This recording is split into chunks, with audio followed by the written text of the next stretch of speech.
Hi guys, welcome to Tech channel. Hope you're doing well. In this video I'm going to be showing you how to change your YouTube handle. So let's go to YouTube first.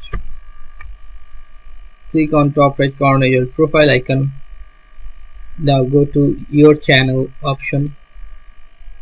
Now you'll find here customize channel. Click on this.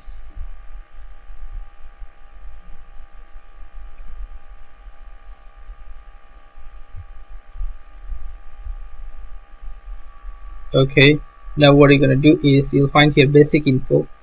Click on basic info and scroll down, and then you will find here change URL.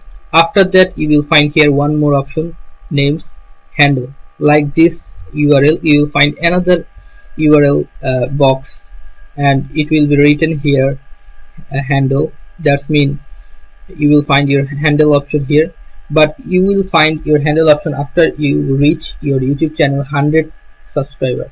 I mean, if you reach your YouTubers at least 100 subscribers, then you can find this option, otherwise not. I'm going to show you how.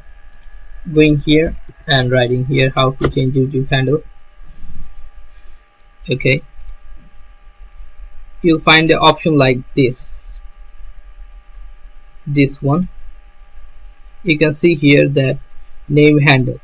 Because I don't have 100 subscribers, that's why I can't show you from my YouTube channel, but if you got 100 subscribers you can find this handle option. Okay guys, so this is how you can do this. So guys, if you find this video helpful, then please give a thumbs up and don't forget to subscribe my channel. Thank you so much for watching the video.